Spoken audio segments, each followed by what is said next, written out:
Welcome to Coffee with Catholic Workers, a podcast from and about folks involved in the Catholic worker movement. I'm Theo. And I'm Lydia. We've both been active in the Catholic worker for the past decade, and we're excited to introduce you to some of our favorite people from the movement.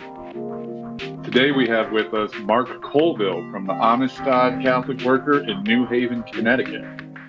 Mark's extensive history with the Catholic worker could fill several episodes. He's been involved in plowshares actions, which we touch on briefly. But today we really focus on the shift the New Haven Catholic workers have taken in supporting encampments more than traditional Catholic worker hospitality. We hope that you all find our conversation with Mark as interesting and challenging as we both did. So without further ado, here is Mark.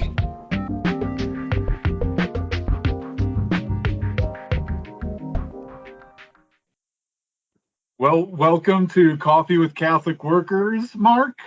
Why don't you tell us a little bit about yourself, how you found the Catholic worker movement and your Catholic worker journey up until this point? Yeah, thank you. I guess you could say I was a lurker for probably about 10 or 15 years in the movement.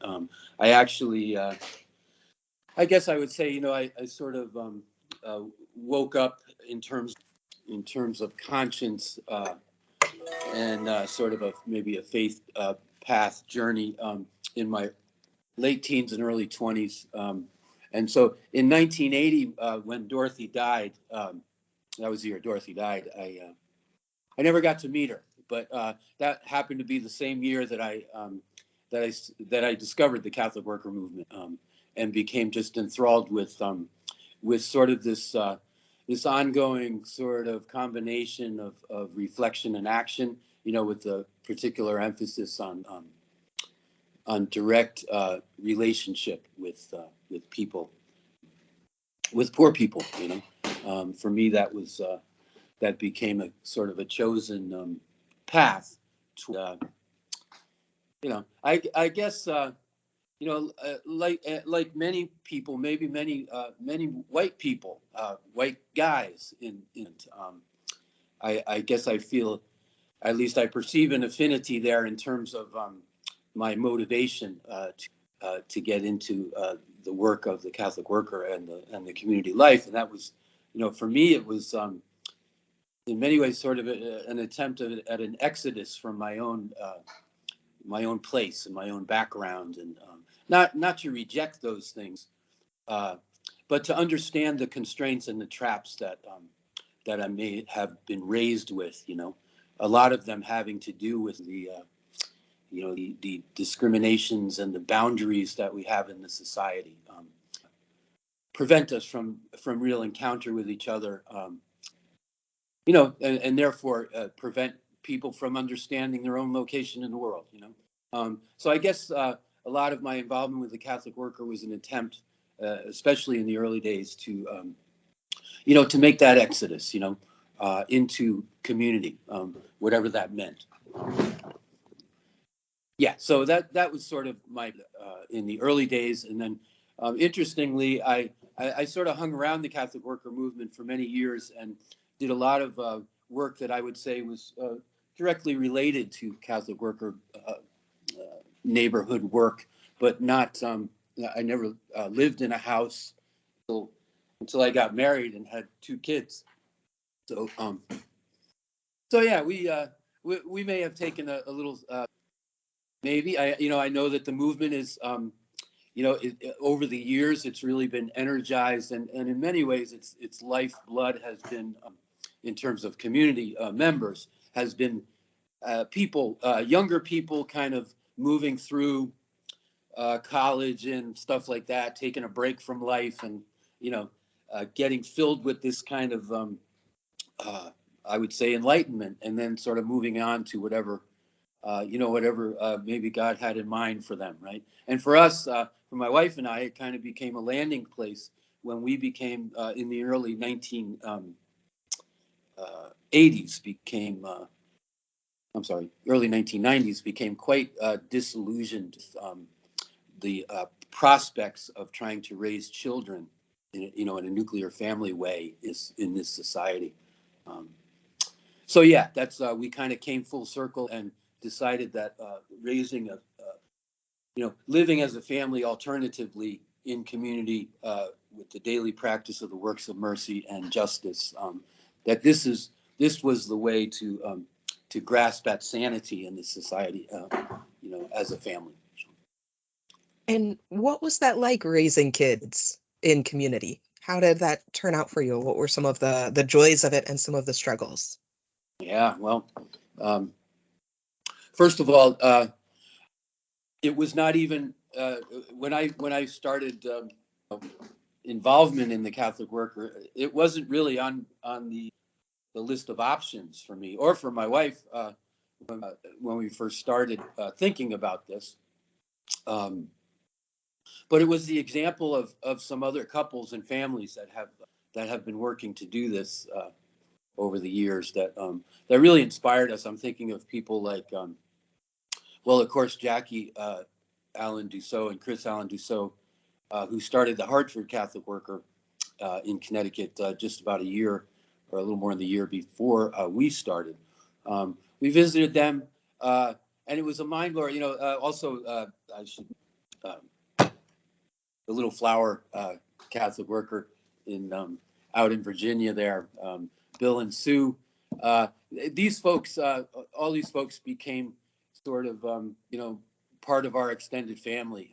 But really, it was their inspiration as couples, their example to us that kind of opened up this possibility for us. So yeah, it's and it's been an incredibly exciting journey raising children in the Catholic Worker movement. I always used to talk about how my kids were the safest kids in New Haven because every badass mofo in the city knows them by name, and so they were in very little danger moving around the city of New Haven. They were always recognized. I guess that's the advantage of living in a smaller city like we do. But yeah, that I think the children, my actually all my children are adults now. The youngest just turned 20. And interestingly, they've all stayed around New Haven at this point. Everybody sort of making a life here in New Haven, not necessarily directly involved with the Catholic Worker, although they do drop in now and then. But yeah, the family life has been excellent. It's a hands-on experience, I think, for the children as well. To one of the gripes that I suppose I carry from my own childhood is the shelteredness that I experienced. I felt like I moved into adulthood without not equipped necessarily to engage the world because I didn't really know. I came from a much more homogenous sort of community where I grew up. And so I was determined, and I think my wife as well, to make sure that this idea of, which is very common, I think, when people of my generation, I'm not sure about now, but this notion that when I kind of to sort of believe in the Gospels and try to follow that, it always kind of blew my mind that when it came to parenthood, it was like, what exactly in the Gospel gives me permission, now that we're having children, what gives me permission to grasp for their physical safety in a context where the people living next door can't do that, first of all, and secondly, that there's all kinds of, they're subject to a lot more because of the things like white privilege, and that the people, most of the people in my neighborhood don't enjoy that kind of privilege, and simply because I have an option. I guess, and Dorothy was very strong on the idea that poverty is a lack of options, right? So how does moving out to the suburbs and then bringing my kids into the soup kitchen to work, to volunteer, how does that kind of square with that? So we we determined that that our community was here. You know, it was in the stressed neighborhoods of the country, of the world. It's where the people are struggling collectively against evil. You know, I apply a very New Testament sort of worldview to the issues that we get involved in. I believe that the kinds of oppression that particularly homeless people experience in the country today are the result of demon possession. I believe in demons, and I believe that they possess both individuals and especially our collectives in the society. So, and I forgot your question, so let's keep going. No, it's great. We're here to talk Catholic worker stuff, and you're talking us some Catholic worker stuff.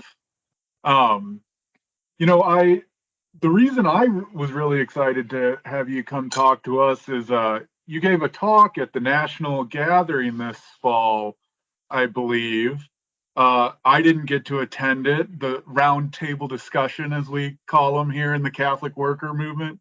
But my friend Ben from New York said it was great, and he said the one sentence summation is that allowing an encampment is even better than a house of hospitality. He said that was the thrust of your talk. Is that accurate? Right, I should have a button that says that and ask me about encampments. Yeah, you know, I kind of have, thankfully, locally in New Haven, I've been asked to, I've been interviewed quite extensively about this because we started this movement about 10 years ago. But I guess a good jumping off. I was thinking about this actually all night. I was thinking about our involvement in this movement and how it relates to Catholic worker vision and life. And so one of the things that struck me that I hadn't thought about before was that when you think about it, as I mentioned before, Dorothy died in 1980. And I, you know, my own personal story, I'm coming on to that scene in 1980. Never met her. And yet I was thinking, the situation of homelessness in the country was completely different then when you think about it. And we never, I'm not aware of any clarification of thought that I've participated in which we've actually unpacked this. What would her judgment be on the way we deliver services, not only in in the society as a whole, you know, the government agencies. I mean, I think she had a critique about that. But what would she say about the way that we do hospitality today? In the context, you know, because I'm actually old enough now to go back to that context again as a young adult. You know, at that time, there were no homeless shelters, okay? Homeless shelters became an emergency response in right around the mid 1980s, 82, 83, I want to say. I had just gone to New York City to finish college at that point. Anyway, there were no shelters for homeless people. If you were homeless, you could, in most cities, if not all of them, certainly in New Haven, you could get a hotel room for about $2 a night or $1 a night. I remember actually, this was the early days. I was doing some youth ministry in a suburban parish and bringing younger people down to work on they were constructing. At that time, they were converting a convent in the local parish into an overnight shelter, and it still exists today in a different building. Columbus House is called. It's become the biggest social service. Anyway, but the water that Dorothy was swimming in when it came to homelessness did not have nearly the level of criminalization that it does today. Okay, like today, in almost every city in this country, these laws that violate the UN Universal Declaration, these laws are rampant throughout this country. You know, and really, having been involved now for 10 years or so in countering the criminalization of homelessness, the cornerstone of those laws is this notion that when people are not provided with housing by the state, okay, that they must have a legally sanctioned place to exist. And the reality in most cities is that homeless people don't have that. If you don't have a bed to sleep in tonight, a shelter bed, okay, then anywhere else you sleep, you are subject to arrest or to some kind of sanction, okay, even if you're couch surfing, okay, because that's, landlords will go after you for that as well. Okay, so the reality today, in that way at least, completely different from the way Dorothy Day, the way the worker was. This water that the worker was swimming in back then. That's a significant reality to me, and it really begs us as Catholic workers, from a personalist perspective, what kind of obligation does that put on us in terms of the way in which we do hospitality in our communities? Now, I've been awed by a lot of communities are doing in other parts of the country, and really in some ways kind of jealous, in some of the creative ways in which people are gardening and homesteading and building whatever, all these things that now we're trying to do in our backyard with an encampment, but again, I keep coming up against this notion that that we're in a place and a moment in history where our hospitality has to have social implications, besides the implication that it makes it okay for the elite to just keep stealing, okay, because we are the saints, on the street, giving comfort to these people who have been excluded by the economy, okay, economic refugees, criminalized. We have an entire criminal justice system in this country now for homeless people. It's called the shelter system and the soup kitchen system. Okay, why do I say that? Because think, even in as I like to say, even in a nice city like New Haven, right, where we have a great university and we have enlightened people and liberals and we we literally, there are people here that literally give the shirts, okay? So, and yet, even in a nice city like this, when you walk into a shelter and ask for a bed, what do you give up? You have to give up your privacy, your freedom, your autonomy, your agency, your property, and the right to visit with your loved ones on demand, okay? You give up all the things that you give up when you walk into a jail, okay? And why is that? Because our city is in violation of the United Nations Universal Declaration on Human Rights, which specifically, we're talking about post-war era, right? 1948, when this thing was codified into law, it was sort of an expression of the conscience of the world in many ways, okay? Because you had literally millions of economic refugees that had been produced by the war, and many of them without a country and without a place to be. All right. And so it became very clear internationally that that when the state denies you the legal sanction to be in a place, then the state is denying that you have the status of personhood. That's a very serious kind of violation of people's rights. Now, I suppose if Peter Morin was sitting here in this discussion, given the context from which he lived and taught, he might have a problem with coming to this from a human rights perspective. Okay, because of the suspect of law and such, and anyway, I disagree with that. I think that especially at this moment in history, we are being we are literally being told that that our neighbors are not our neighbors, that our neighbors are not people.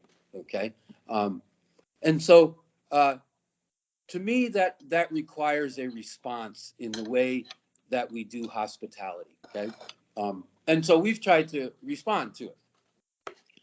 what we did was, again, about back in 2014, summer of 2014, was when we first got on this issue. Okay, and that's because the United Nations actually did a study of U.S. cities, an analysis, and their report came out in late 2013.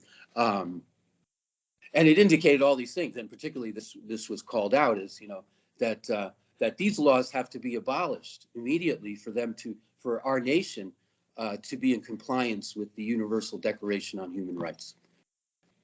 We talked to all the neighbors surrounding the places and told them what we were doing. They were all down with it.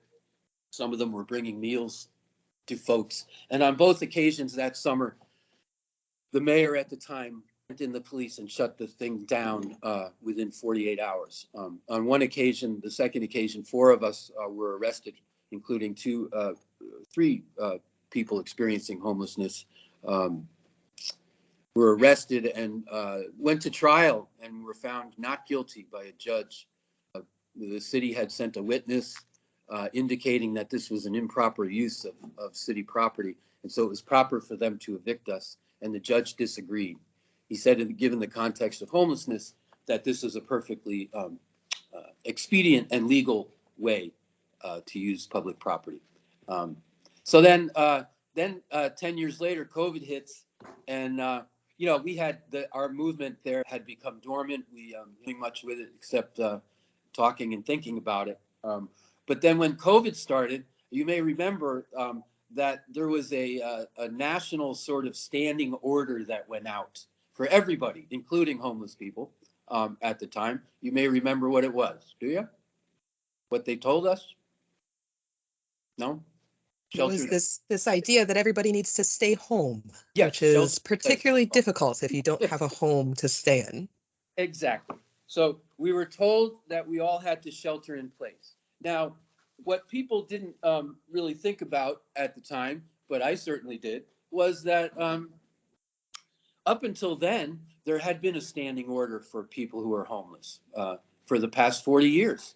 And what was that order? It was scatter and disappear. Okay. So the new order, as I am fond of reminding people in New Haven, the new order is even less fulfillable than the old one.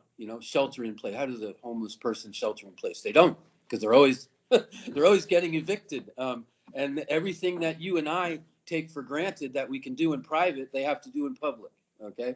So just the ridiculousness of what we expect of this cross section of our low income neighbors is just getting more and more bizarre as we further go down this road of criminalization. Okay, and again, it's as Catholic workers, this is the water that we swim in. Okay, and so to me, clarification of thought requires that we begin to look at that water and to see how we might, change the temperature of it, right? But then there's this whole other, well, okay, so you're asking about how we first got involved. So that's how we got involved in this. In what was it, 2020 or 2019, when the pandemic hit in early part of the year, I think it was February. In April of that year, we had got ourselves together enough. Actually, a longtime volunteer who helps us serve meals at the worker at the Amistad House started going down to the city hall at night. There were people sleeping around the side of the steps at City Hall, and that was being tolerated for a time by the police. So when the pandemic started, he started going down and talking to some of those folks, and eventually about a half a dozen of them agreed to we had this idea that we would set up this supported tent city, and we had a piece of land that we had an eye on about a mile from the Amistad House. And so these folks courageously, we told them, this is going to be done in a public way. We're not hiding. We want this to be legalized. And we believe that you not only deserve to be able to take up residence on public land, but you deserve electricity and water and support and everything that you would get in an apartment. So we decided, again, based on the courage of these folks who were willing to step out and take a chance on this, to do it. And so we did it. There's a different mayor now, actually a guy who knows our neighborhood, and at one time even used to come and help out at the Catholic Worker. So let's just suffice it to say that relationship has become a bit strained over the past couple of years. But nevertheless, we started this, and again, it's about a mile away from our house. Okay, a couple of things. First of all, what I did was when we first set it up, I committed to staying there for a week or two, and I invited other, maybe organizers or allies to do the same. And what we did was we started a little bit of a, like a small group process, similar to what you do if you all moved into a Catholic worker house together, right? Start talking about how are we going to govern ourselves, how are we going to hold each other accountable, et cetera. And we insisted on I insisted on nonviolence. If you want me involved here, then we have to figure out how to solve our problems nonviolently, and whatever public action or pushback we want to do on the city, it all has to be nonviolent. We all aspire to nonviolence. We're all going to teach each other how to do that. And then basically it was like we had like a weekly meeting where people just talk about, if you have problems, talk about them, whatever. So we started the very rudimentary, simple community process, right? And it went fine. They went right across the summer into the fall, and then the winter came. And what is the city? This was right, and it still is right behind some soccer fields that are right on the West River. Okay, so they're all kind of, these tents are along the riverbank, and then there's a fence, and then the soccer fields. Soccer fields have a whole water system under there, and there's electricity and porta potties and everything. They could easily run a little water line out there to the tents. They could set up electricity. We even asked them, can they at least have an address? Can they receive mail? They won't even do that. They won't allow the gate. They won't give us a key to the gate. There are people, probably hundreds of people at this point, know about this place, and they love it. The public loves it. I would say the public loves it because they can, now when they want to help somebody, they can go right to them. They don't, it's very easy. Anyway, it's been going since then. The city's position is, well, first of all, they closed all the shelter beds when COVID hit. They've gradually brought about half of them back, as far as I know. But people are en masse, at least in New Haven. People are deciding that they are no longer going to subject themselves to the shelters. They're just not going to do it anymore. When it costs more than a third or a half of your income to pay for an apartment, I mean, it's a perfectly legitimate position to say, I'm just not going to do that. I'm going to live off the grid, and I'm going to have a bank account. I mean, half the people living over there are working, and some of them full time. So this is just a situation. I mean, we don't have homeless people.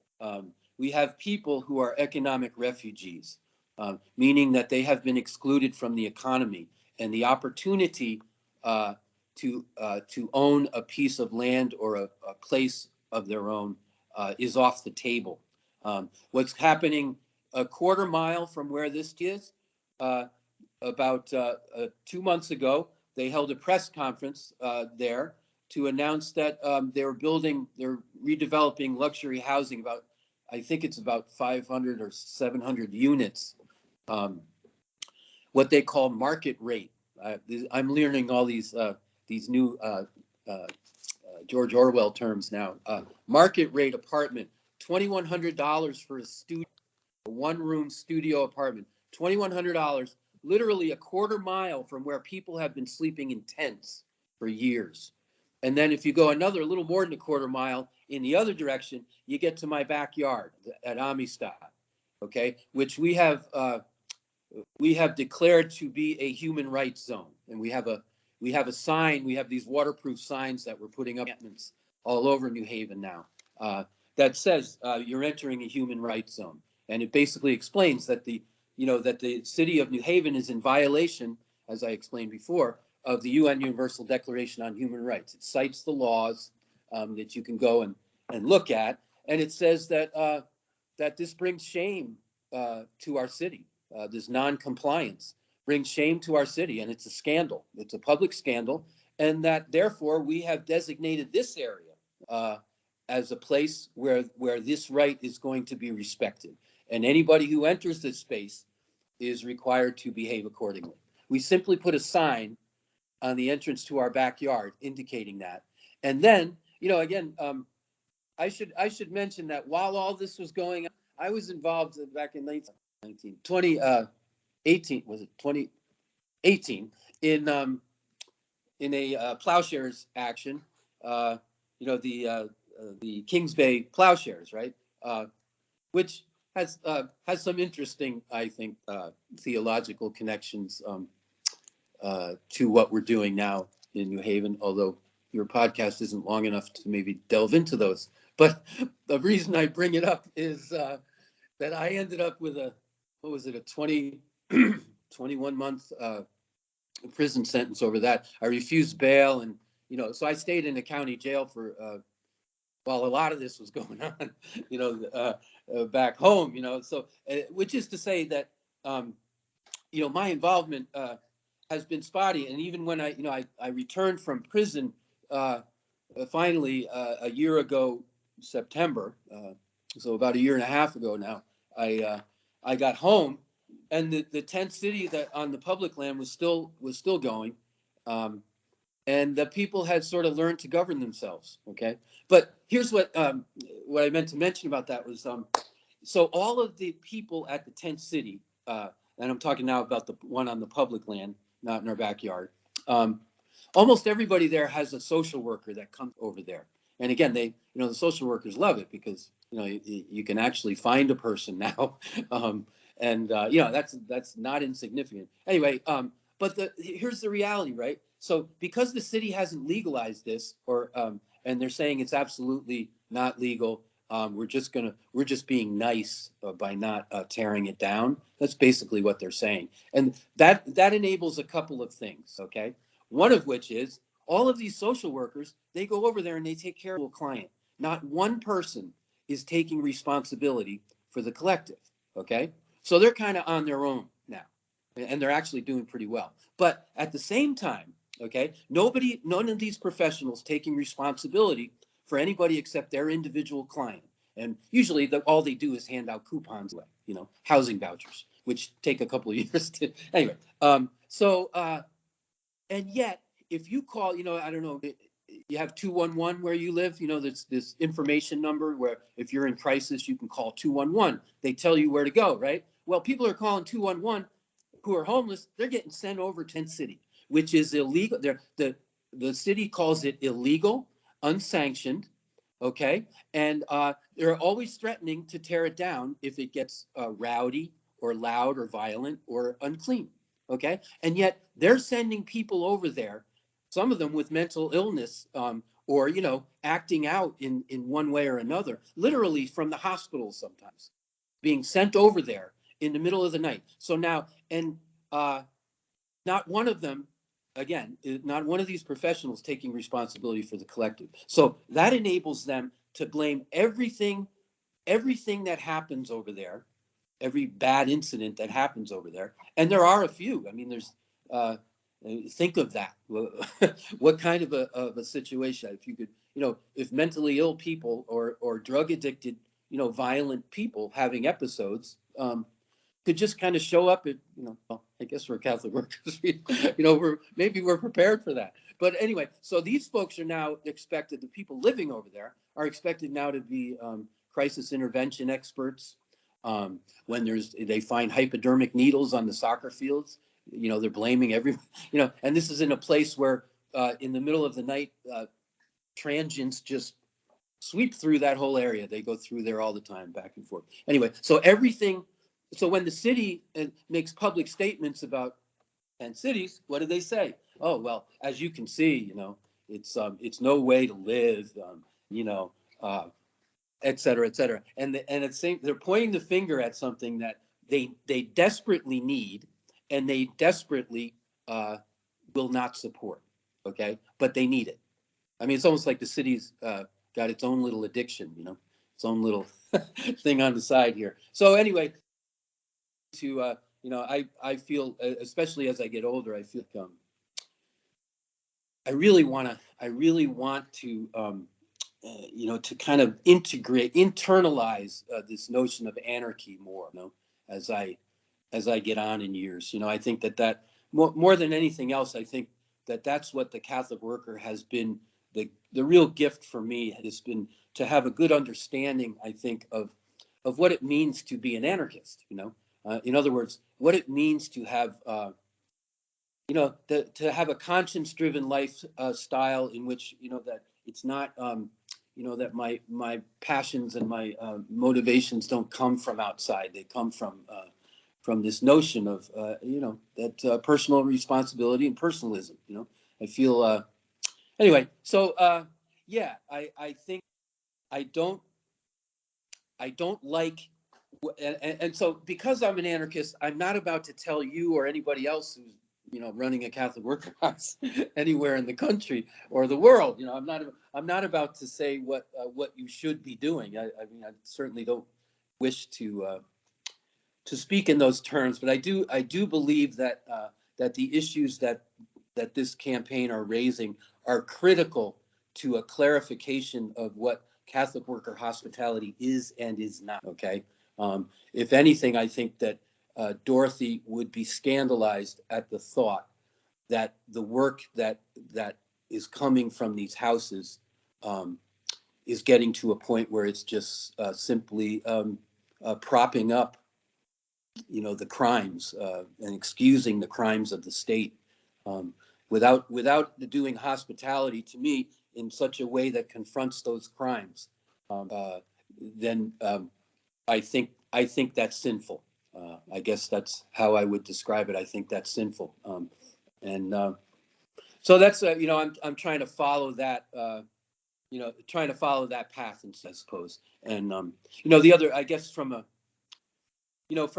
spiritual perspective, if I want to speak about this, say from a biblical perspective, it's interesting to note that when Dorothy died around 1980, Nicaraguan Revolution had just won. She was thrilled about that, I'm sure. But liberation theology, right? I mean, in my reading of Dorothy Day and books about Dorothy Day, what I've come to understand is that in many ways Dorothy's life and thought and writings were sort of a precursor to what we understand now as sort of this body of theology called liberation theology. I mean, in many ways, at least from a U.S. perspective, it's kind of like Dorothy kind of introduced us to that in the way in which she and Peter and these communities are really say that the Catholic worker was sort of a present day sort of liberation theologies. And so one of the things that has really driven me in terms of this movement that we're about is Gustavo Gutierrez reflected extensively in the 70s and 80s about the parable of Lazarus. Okay, and basically saying that that not only is this parable a really a faithful sort of image and model of the way that we have organized our economy and our society globally today. That Lazarus, in terms of the North and the South, the haves and the have-nots in terms of countries, that it's literally the countries of the South are laying at the door of the global economy, and we're stepping over them all the time. Okay, but he also personalized it. That this is this is a reality in our own place now. It's that this is the dominant reality that we have produced in the world, and how do we counter it? Okay. To me, applying his analysis of that parable is very important today because, I guess to speak of the personal journey that I've been through, particularly in the past year, I've been through a lot of stress and a lot of heartache, and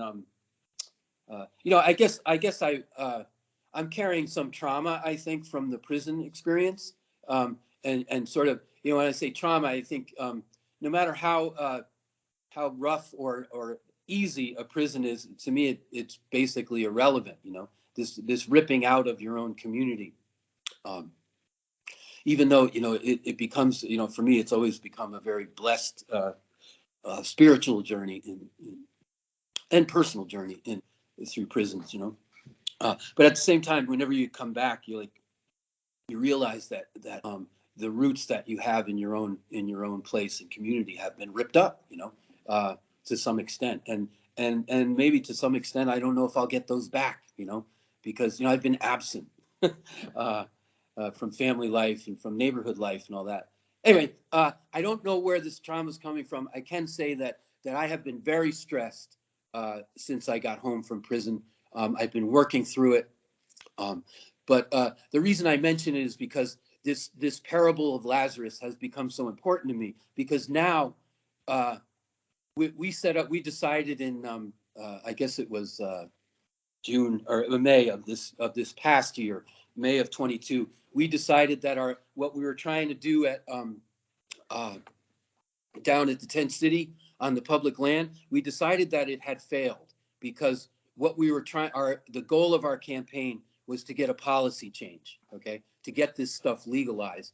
Because what I'm trying to say is, if you begin your policy, your service delivery to low-income people, if you begin with respecting that they have a human right to take refuge on public land, then your policy all gets formed around, okay? And so then a tent city becomes supported. It becomes a livable place, okay? This is the step that we're trying to get the city to take. So we decided that we had failed, okay? And so our next strategy was to set up a model tent city, okay? What would a tent city look like if it was actually supported, if it had electricity and water, and if you were allowed to have a fire in the backyard? They don't even allow people to have fires in the winter. So that's what we've been doing since June, since May of this past year. And so why do I mention that? Well, because this parable of Lazarus, right? I live in the third floor attic apartment with my wife and our youngest son, who's 20, is he's another part of the trauma of our family is he's going through cancer treatments and all this. So anyway, we live up on the third floor, and every day now, every morning or middle of the night, I get up and go to the bathroom. I have to look out the window, and there is Lazarus, literally laying at my front door. I'm implicated because of the fact that we set that up in our backyard. I am reminded I am in this insanity. I mean, in this criminalization of my city into persons and non-persons, that I am an active participant in this. And so this, while when we first set this up, I had a lot of sleepless nights, and again, trying to work through trauma, but then sort of looking at this. And I guess now, a few months later, I feel like I've gone through a process internally in which I'm not more comfortable with it. But I think I understand reality a little bit better than I did before.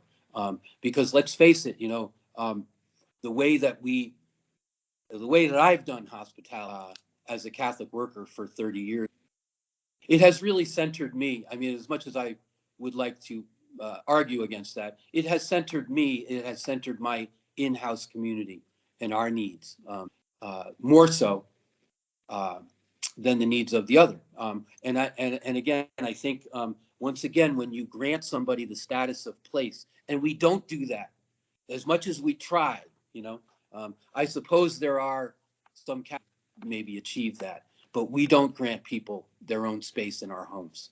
In many ways, okay, we at least not to the extent that that it will have an impact on their legal status in the world. Okay, in fact, the way in which we do hospitality, and again, this comes from having set this thing up in the backyard and having to look at it all the time. The way in which we do hospitality, they like that Phil Berrigan, the great Phil Berrigan quote. The poor tell us who we are, the prophets tell us who we could be. So we hide the poor and we kill the prophets, right? So to what extent are we, the way, I guess I would call for folks to engage in a larger discussion and a smaller discussion about how does our hospitality hide the poor, hide the reality of poverty? I mean, there's a hell of a lot of beauty in what we do. And I'm certainly not advocating for, for the personal nature of our work or the passion with which we approach it to be changed at all. Yet I guess we're living in, again, we're swimming in water now that Dorothy wasn't swimming in, and so we have to be more aware of the social implications, the neighborhood implications of what we're doing. Okay.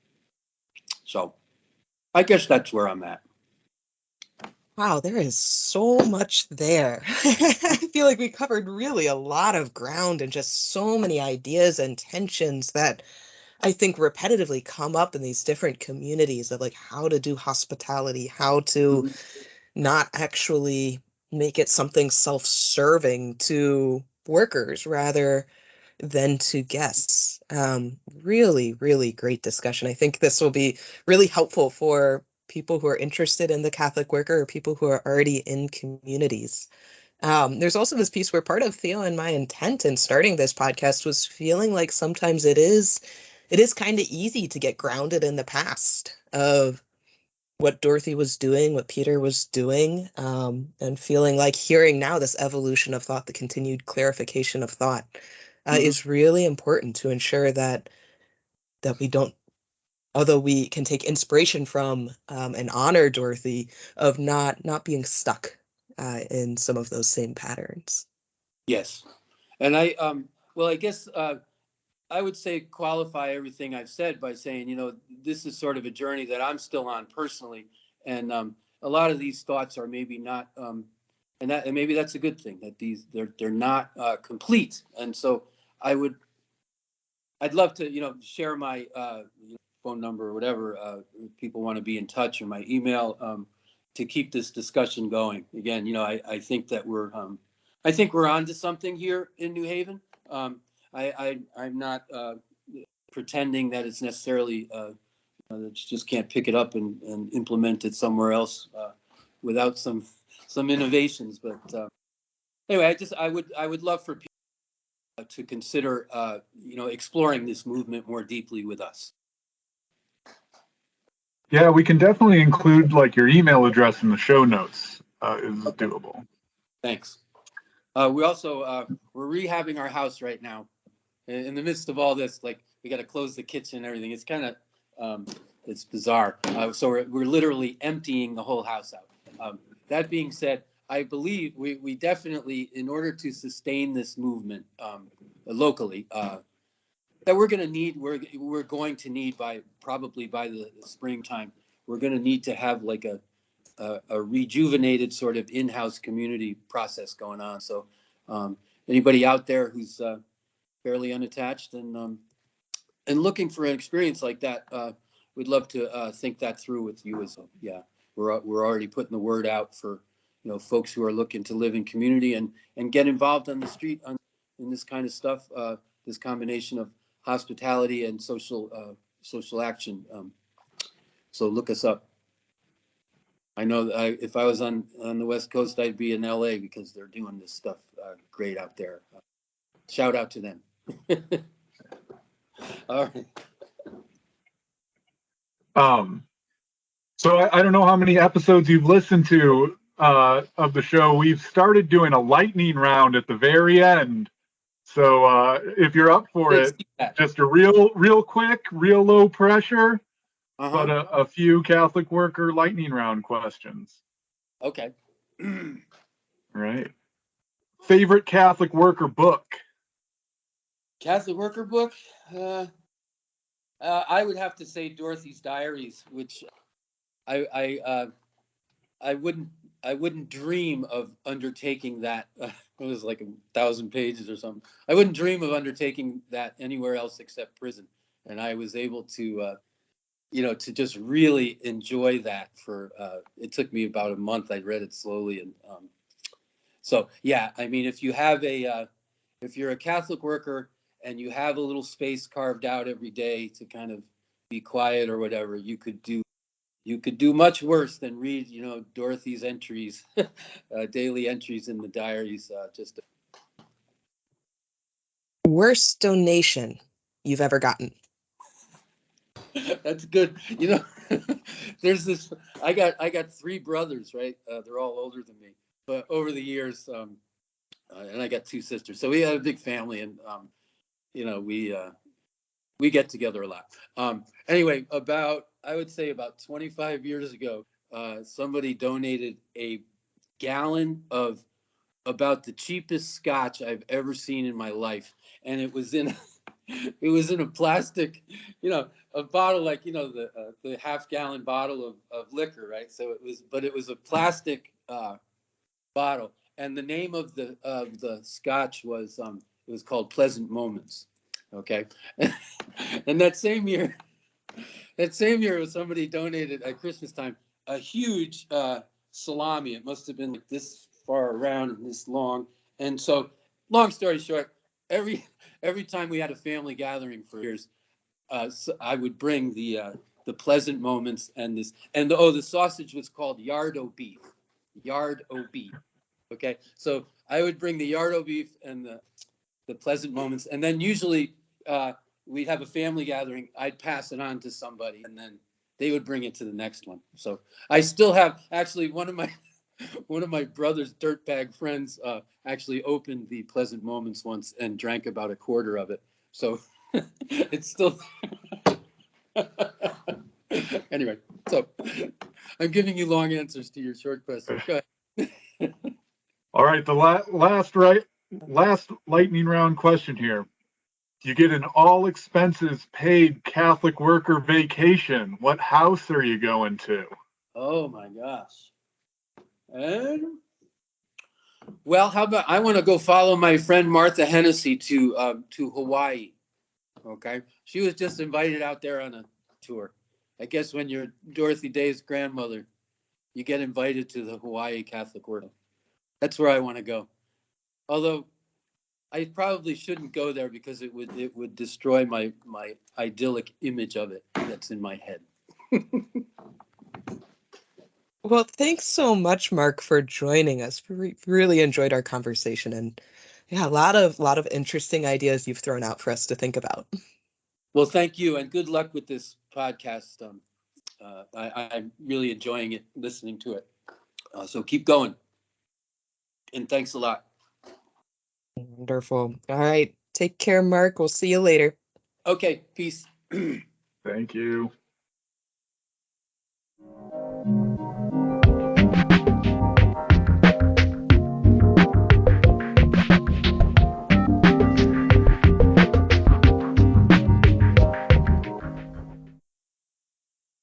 So we want to offer a huge thanks to Mark for sharing with us today. We really appreciate his focus on trying to explore how our different context and history might mean that we might engage in the works of mercy a little differently than perhaps Dorothy did. It's really interesting to see kind of the thought that Mark and the Hartford Catholic Worker has put into this of thinking about what does this all mean for our current context? Yeah, it's great work what they're doing there, and I loved all of his thoughts about why like a public encampment model has like these interesting different benefits. But I was also thinking like about me and a couple friends are currently like dreaming about starting a St. Louis Catholic worker at some time somewhere in the future. And how it wouldn't feel super good to me to like start that in a place where I wasn't sure that like it would be appreciated or something. I feel like there would be some sort of tension about wanting to be a good neighbor for me, but like standing up for these people who just don't have a home. Um, so it does feel like taking a serious stand, what they're doing too.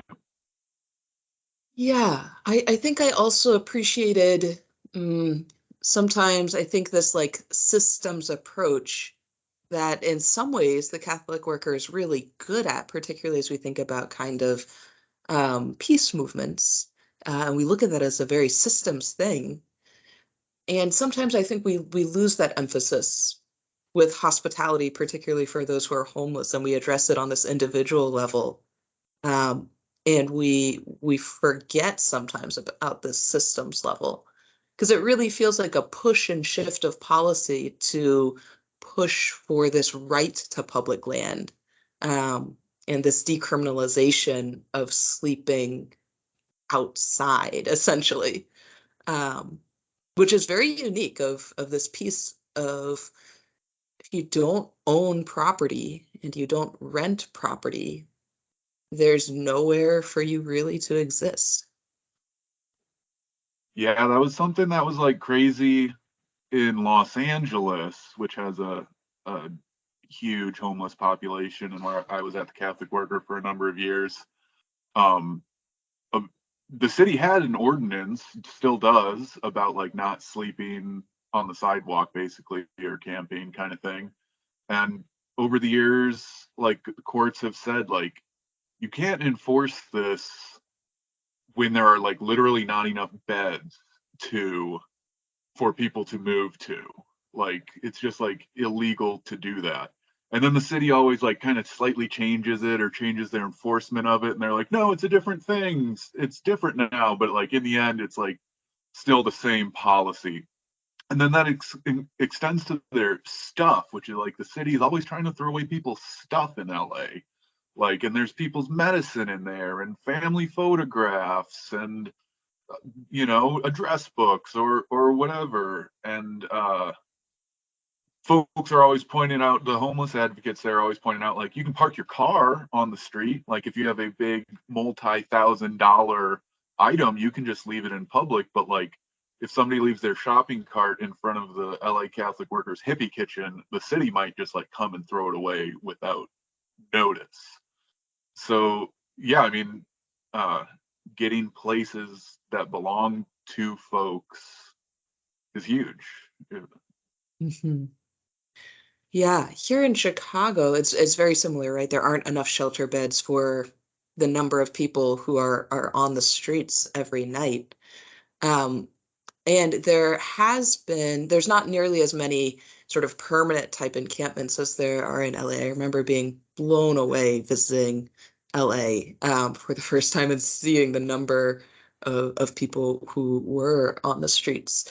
But it is very interesting. There's been a handful of initiatives and push, not necessarily close to where we are in Chicago, but further north on trying to get more established encampments to build stability and safety and community. And there's been a handful of people who have worked to purchase like really nice ice fishing tents for people over the winter. I think it was one guy, I think he had purchased maybe 20 or so, but just to try to help people have something livable in really this Arctic conditions that Chicago experiences.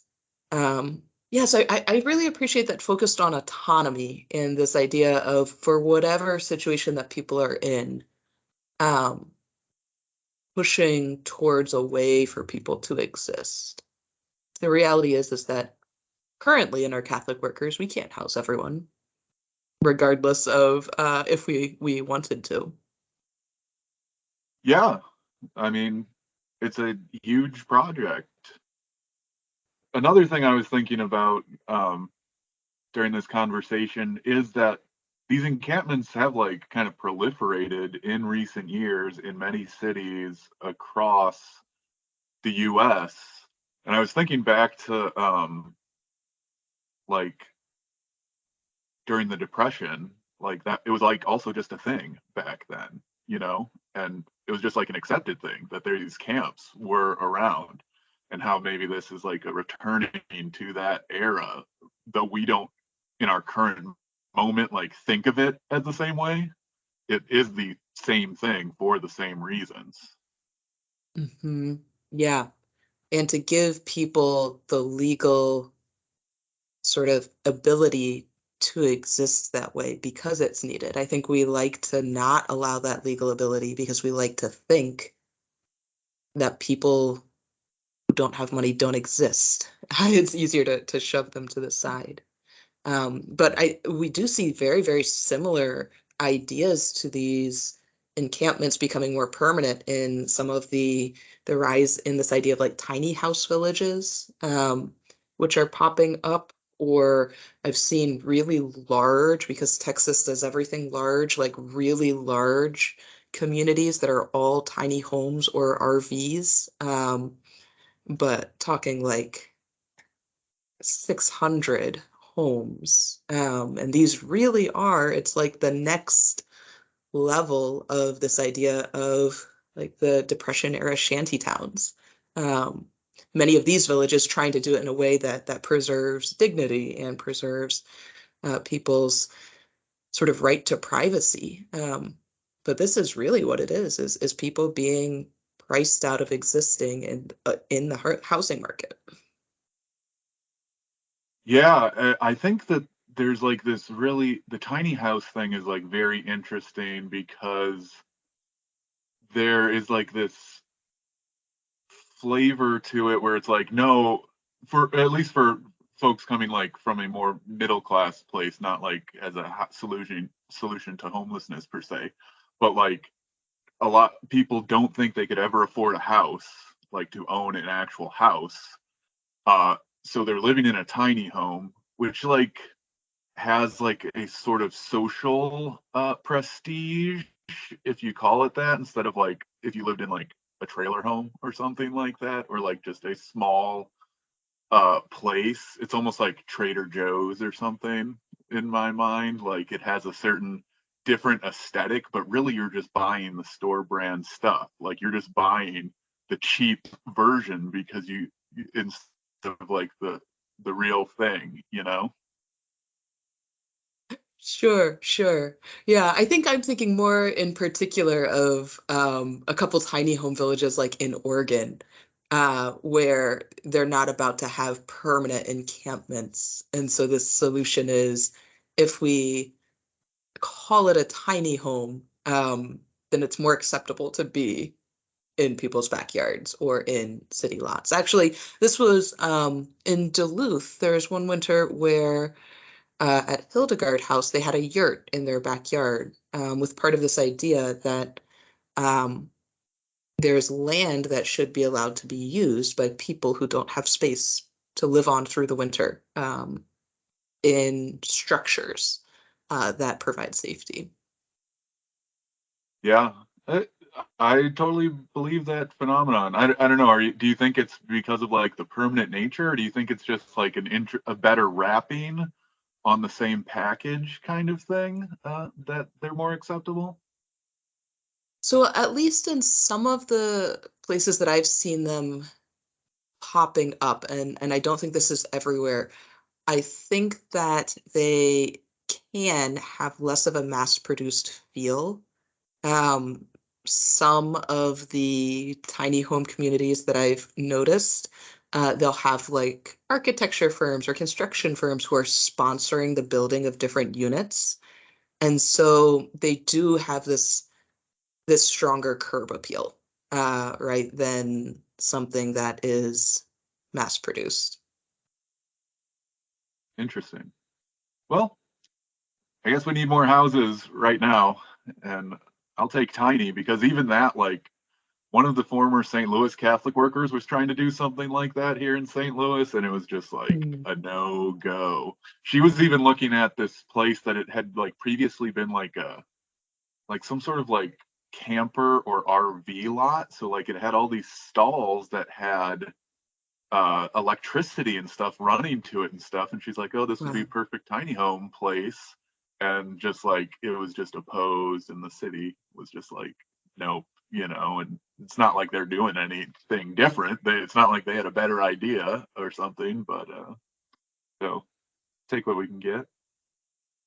Yeah. Well, something for, I guess, all of us to think about of what are the ways that we can support encampments or bring encampments into cities in a legal manner. Interesting stuff.